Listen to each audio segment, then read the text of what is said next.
Good afternoon, Packers fans. Aaron Nagler here with your Packers Daily Chat, coming to you live on the Cheesehead TV social channels on a Tuesday, where we heard from Matt LaFleur wrapping up the season in his final press conference of the year prior to heading out into the great unknown of the offseason. Lots of work to be done, lots of stuff talked about regarding the offense, the defense, the team as a whole, some of the players in particular and their futures. But obviously, the headline coming out of the proceedings, and probably the biggest piece of news, is the pending retirement of quarterbacks coach Tom Clements.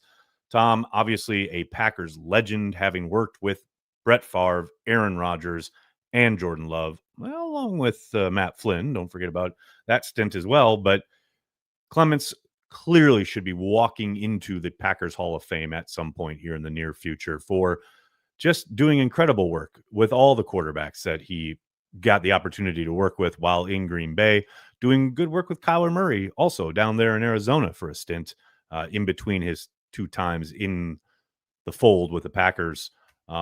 Interesting, when you talk about the work he did with Brett Favre, obviously coming on board with Mike McCarthy there at the beginning when Favre was in a very bad spot coming off the years with Mike Sherman, especially towards the end of Sherman's tenure.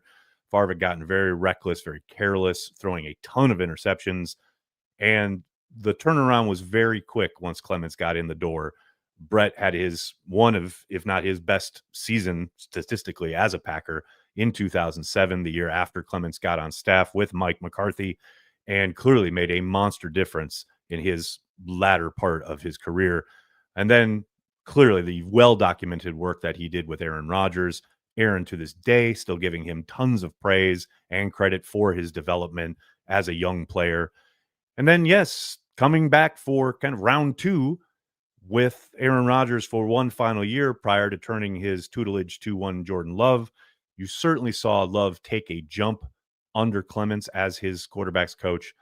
Going to be fascinating to see who Matt LaFleur taps to be the next quarterback's coach for Jordan Love. It's a pretty big decision, certainly going to be under a microscope, whoever it might end up being. And I still suspect that there's a decent chance he promotes from within, whether it's Sean Mannion, maybe Jason Vrabel, even Connor Lewis, who was an assistant quarterbacks coach this year, still young to the game, so to speak, and has kind of started to work his way up. Maybe they go that route. But I will say, given the response that Matt had in the presser, I mean, kind of a wry smile and said, you'll just have to wait and see. Maybe there's somebody outside the building in particular that he's thinking about. I have no idea who that would be, but that is something, obviously, that will be kind of watched throughout the offseason, along with any other staff changes that Matt might make. We'll get that news as the offseason goes along, but plenty of other stuff to get to. I'm sure you guys have a lot of thoughts after hearing LaFleur chat it up for one last time with the local media. Good to see everybody in the comment section already mixing it up. Before we get to your questions and your comments, let's give a shout out to our friends over at PrizePicks. PrizePicks is daily fantasy sports made easy. You just select two or more players, pick more or less on their projected stats, and place your entry. Quick withdrawals, easy gameplay, and an enormous selection of players and stat types are what make PrizePicks the #1 daily fantasy sports app. Go to prizepicks.com, use code CHTV, spend $5 on lineups, get $50 instantly. PrizePicks is available in 43 different states, most importantly, including Wisconsin, and they cover pretty much every major sport. So just because football's coming to an end here, don't think that you can't get on board PrizePicks and have a great time. The link to do so is in the description of this video. Remember, use code CHTV. Get on board, people. All right, let's get to your comments, questions, starting with Ryan here. He's going to play the hits. Ladies and gentlemen, boys and girls, Ryan Willie. Goody and Matt LaFleur should be on the hot seat if Green Bay doesn't make it to the NFC Championship game next season. There has to be improvement, or you have a cheap team with a good-looking coach. I have no idea what that last part means, Ryan, but I will say, yes, there absolutely has to be improvement next season. Of that, there is little doubt. I talked about this on the radio this afternoon with Billy. There is zero doubt in my mind that the goal next season is A, to take back the division, and B, to make a run at the Super Bowl. That is the expectation, without question. Now, ultimately, if they end up falling short of the NFC Championship game, should people be fired? I don't think so. Your mileage may vary. But the only person whose opinion really matters here is Ed Policies. And we haven't heard from him publicly. We'll see what he has to say whenever he's out there in front of microphones after Mark Murphy leaves. But I suspect, yeah, the idea, the standard, the expectation is that we see real improvement next season. And there's no doubt that Matt LaFleur, Brian Gutekunst, everybody in that building is well aware that these last 2 seasons, while a nice step forward from turning the page from the Aaron Rodgers era, a lot more is going to be expected of them going forward. There's no one in that building who's under any illusions in that regard. Ed, thanks for the super chat, man. Talk me off the ledge. Mitch Trubisky was excellent in practice and had enough moments in games to make people think he had arrived. Love's too good, right? Ed, the fun part about watching football and then seeing all these opinions about it, including my own, all over across the internet, it's all in the eye of the beholder, right?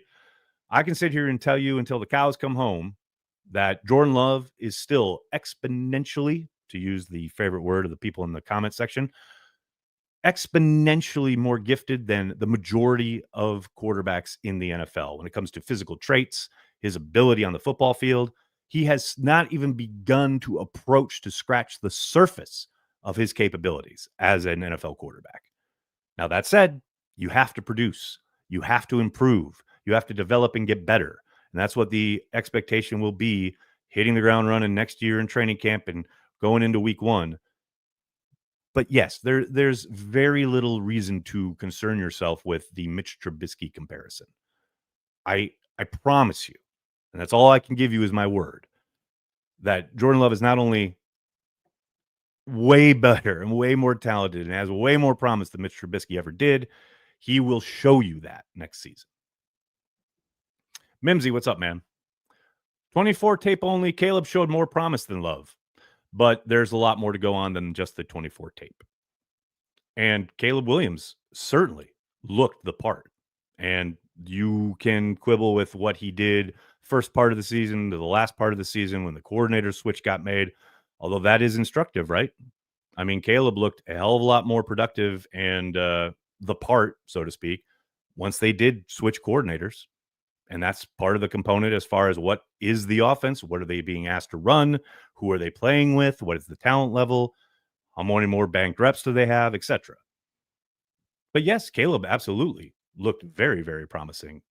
Now, Jordan Love, injured in week 1, injured again later on in the season. Guys in and out of the lineup as far as who he's playing with. I mean, I understand that everything is a comparison and that everything is black and white on the internet, but there's a lot of gray area there that probably won't ever get discussed or talked about. But that's not to denigrate or dismiss the good work Caleb Williams did this year. He certainly did. But 2023 exists. Jordan Love did that, especially towards the end of that season. You can't imagine it away. I mean, as much as some Packers fans seem to want to. Joe, what's up, man? I think this is why Sean Mannion was brought in. I mean, I don't know if it was specifically for the reason of we have to have a successor in line if Tom Clements leaves, but no question, they like the idea of his having experience playing in the league, obviously playing the position. And don't forget, there was a bit of a kind of tug of war, so to speak, with Chicago and a one or two other teams to try and get him on staff. Matt LaFleur prevailed. I do think he's probably the leader in the clubhouse to replace Clemens, but I don't think anything's a given at this point. Don Vito. Minnesota, ha, ha, ha. Fuck Skol. I mean, I did talk about it quite a bit on the radio this afternoon, but man, it's hard not to revel in that game last night as a Packers fan, especially with all the shit Vikings fans talked all year long, especially after the Packers lost in Philadelphia. Oh, that's a beautiful thing. Also, by the way, I put out there last night that it was the best, my favorite hate watch since the Giants blanked the Vikings in the NFC Championship game decades ago. I had someone reach out to me who told me a very interesting nugget about that game that I'm going to reveal at some point in the future. But yes, suffice it to say, yeah, it was fucking phenomenal watching the Vikings choke away that game last night. Just phenomenal. Craven. We've got Jason Wilde's burner account back in the house. There is no better smell than Jason Wilde cologne. I have no comment on that. I can't remember what Jason's cologne smells like. Jocelyn, how are you? Shout out Coach Camp. Coop is a budding star.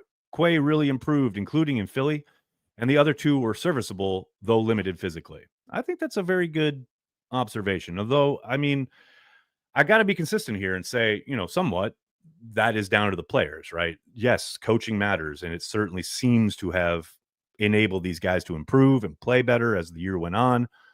But again, we don't really know how much of that is the coaching and how much of that is just the players themselves doing the work and improving and developing the way you would expect them to. Certainly don't want to take anything away from the coaching staff, but these players are the ones that are out there doing it.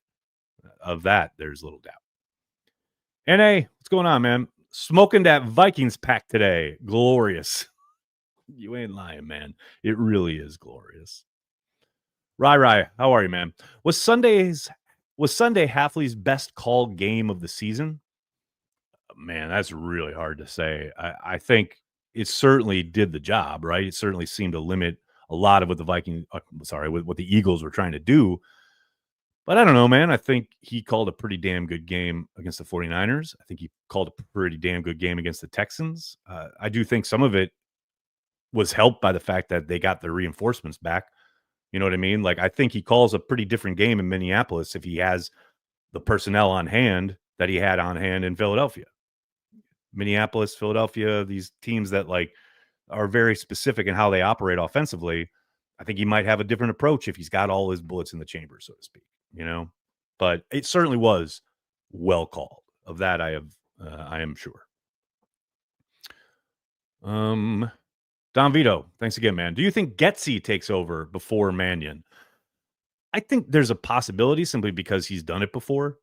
Clearly, he's been in the building, right, for a number of weeks here at the end of the season, as Matt LaFleur revealed a couple weeks ago. He's got a history, again, with the position and with the organization. I'm not going to dismiss it out of hand. I tend to think Mannion's probably first in line, but who knows? It really depends, and there's probably every possibility that Getsy is looking for a gig outside of Green Bay, and this is just kind of a stop as he's gearing up to interview other places. But I wouldn't say it's impossible for that to transpire. JP, wow, you should get hazard pay. I actually listened to Paul Allen's radio show. I'm sure it was glorious. What I will say, though, is, Billy was talking about how he, used NFL Plus last night to listen to Paul Allen live and how great it was to hear him melting down, which I'm sure was phenomenal. But I got to say, Packers fans, I'm a bit disappointed that I have not seen some kind of mashup, some kind of supercut this morning, today, at any point, kind of putting together all the great moments from last night's game to Paul Allen's calls. I mean, you're slipping, internet. I know it's a young man's game. I'm too old to do that kind of thing right now, but you guys are supposed to be young and full of vigor and chomping at the bit to do that kind of thing. And I have spent the whole day waiting and nobody's done it. It's disappointing, man. It's the off season. Time to get to it. Hit the like button, says Smooterino. I'm doing my part. Absolutely. James, you are not incorrect, sir. We need to draft pass rushers. And I know I can already hear people saying, well, they just drafted Lucas Van Ness and they've got Rashawn Gary. And those are very true statements. But I very much agree that they will continue to draft, not just along the edge, but also along the interior. I don't really care where along that front they add talent. I think they definitely have to add talent, though. Lucas Van Ness is going into a make it or break it year. No question about it. But that doesn't mean that you don't continue to add talent, bodies, what have you, up front that can be disruptive. Especially with this scheme going into the second year, you want to be able to operate. I don't know if anybody caught it listening to LaFleur earlier today, talking about the journey they took on the defensive side of the ball, what they thought they were going to be calling a lot of at the beginning of the season, and then ended up becoming very different than what they had visualized. And the implication was, well, we thought we were going to be rushing 4, and instead we had to do a lot of sim pressure because we couldn't get home with 4. The dream is to get home with 4 with a regularity. And that is going to be, I would think, Brian Gutekunst, the personnel group's kind of focal point this offseason. It's trying to make sure that that is what occurs more often than not for the Green Bay defense in 2025. Brody. Oh, it's a tough question right here. Does Green Bay pay both Tom and Walker? Also, Sean Ryan at center? Let's good that let's just open it up to the offensive line, shall we? Because yes, those are all excellent questions. I think the first domino there is Josh Myers. What do they do there? I suspect they let him hit the market and he gets paid someplace else to go play center. As far as Tom and Walker, I don't think there's any question that Tom's the priority. And I think Tom will certainly get a contract. Now, Walker, I think that's different, mostly because they did just draft a tackle. And I know Jordan Morgan has spent the entirety of his rookie year running at guard. But that doesn't mean we don't come back during the start of the next offseason program with Walker entrenched at left tackle. Now, that's guesswork, right? But that could be the projection that they made when they drafted him, and maybe with the idea that, okay, if Walker hits and becomes this, lights out left tackle, then we pay him and we move on and we put Jordan maybe at right tackle, we move Tom to center, etc. Maybe those were discussions they had last year. But I will say, as much as I love Rasheed Walker, and I think he's an amazing find for a 7th-round pick, you certainly see a bit of a ceiling with him, given what we've got on tape now for 2 seasons. He did clean up the holding calls that were somewhat, ubiquitous early in the season. He certainly cleaned that aspect of it. He cleaned that up. But I think if they feel that Morgan's ceiling is higher, maybe they make that move, right? Now, that said, maybe they loved what they saw from Walker all season long, and they project him to continue to get better, and they do end up paying him. I think that's still a possibility. But, it's going to be interesting to see how the entire offensive line shakes out, especially the interior, because you mentioned Sean Ryan, and we saw him next man up as the center when Myers went down, right? I do think there's every chance that he gets the opportunity to compete there in training camp next year. But I also think Jacob Monk is going to be part of that conversation. I think they'll probably draft somebody, probably on day 3, to bring along. So I think you're going to see competition up and down the line like we're used to in Green Bay. Very few of these things I think are entrenched, other than Elton Jenkins, I think, is set at left guard. I know they've moved him to center at times. I don't think they're going to go that route. I do think they want him to stay at left guard. But we'll see. A lot of moving parts there, no doubt about it. Vin V, what's up, man? Ahead of schedule, Nags. 2025 should be special. Go Pack Go. Also, where can I find the Patreon happy hour link? Vin V, it should be, I'm going to make 1,000,000,000% sure it's on the Patreon page. Hold on. Now you got me nervous that I didn't post it, but I'm pretty sure I did. Yeah, I did. Tuesday, happy hour. It's right there. If you go to the Patreon page, scroll down like 4 posts, you'll find it there. Patreon happy hour tonight at 6 Eastern, 5 Central. Gonna be a hoot. Pack owner, how are you, man? Just when you thought no one could play worse than the Packers in the wild card, here come the Vikings. It's my 37th birthday today. Go Pack Go. Happy birthday, Pack owner. Thank you, brother. Thanks for the support on your birthday. I appreciate you. I hope you're getting spoiled and doing a lot of fun things wherever you are. Just stay safe. Wake up tomorrow without a hangover, and go Pack Go. George C., what's up? What's more likely, signing Devontae or getting Crosby? You guys realize all of that is like pie in the sky. We are really dreaming stuff, right? Like neither of those things are likely to happen. But between those two, probably signing Tay just because of familiarity. I mean, I don't think either one of those things are remotely in the stratosphere of could actually happen. That's just me. But I'd love to see it. I'd love to see both, but I just do not see them going that route. Steve, what's up? Playoff records all time. Packers 38-27. Vikings, the worst. 21-32. Bears 17-20. Lions 9-14. Go Pack Go. Steve, how dare you bring historical context into this conversation? This is the internet where everything that happens today is all that matters. Please adjust accordingly. Dustin, what's up? Boiling some mac and cheese and Viking tears. Delicious. That does sound delicious. Now you got me all hungry. Mac and cheese. That sounds good. Portmaster, how are you? With Kraft staking his claim for a bigger leadership role, is he a prime candidate for the next 4th and 2 end around? Portmaster, I'm here. I'm having a good time. We're chopping it up, making fun of the Vikings. And then you got to go and say that. Yes, why not? We've run slower people on an end around. Why not indeed? Chad, that's an interesting question, man. Is Vrabel gone as the passing coordinator? I tend to doubt it simply because he's been on staff for a long time and has done really good work with the wide receivers in the past. Only Matt LaFleur can answer that question.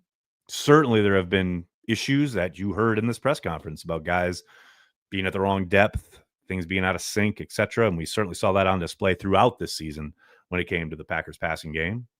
Will he drill that back down into it is the assistant's fault? Stay tuned.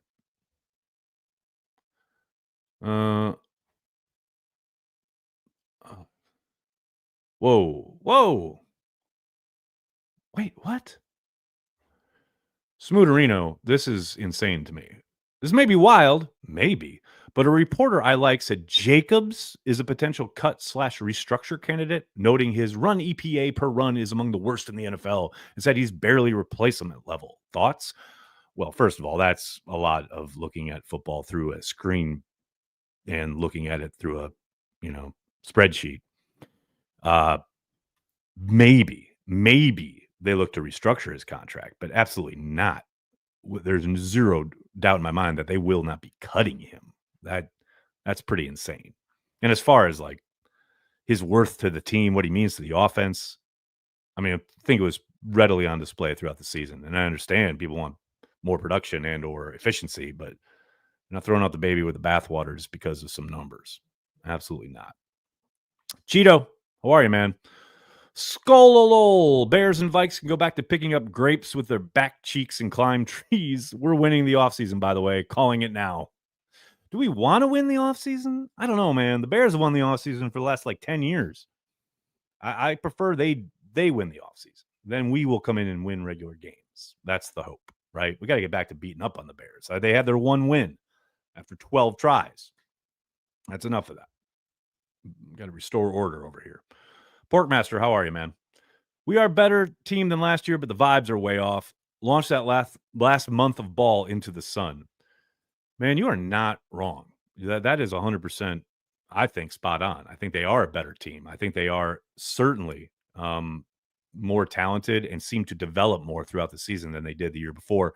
But they were playing better as a collective, as a unit into the playoffs. Like even that last game against Chicago in the regular season last year wasn't, set the world on fire, but they at least could operate on offense and they weren't turning the ball over. And although Jordan Love did fumble in that game, but yes, they were playing better football heading into the postseason. And that is a pretty damn important aspect, right? You can have a great stretch from late October through early December and be the talk of the town and the quote team no one wants to face. But if you're playing like garbage those last 2 or 3 weeks heading into the postseason, as we saw on Sunday, it's difficult to just turn it on and start hitting your stride out of nowhere. That is very, very difficult. All right, everybody, I'm going to have to get going. I cannot thank you enough for hanging out, talking Packers each and every day, Monday through Friday, right here on the Cheesehead TV social channel. As we talked about before, please join us on the happy hour going up at 6 p.m. Eastern, 5 p.m. Central. The information is on the Patreon page, also here on the community page for Carry the G Club members on YouTube. Cannot thank you guys enough for hanging out, talking Packers. Please hit like, hit subscribe, tell your friends, tell your family. Cheesehead TV. We are devoted to Green Bay Packers fans worldwide. Thanks a lot, everybody. Have a great night. Go Pack, go.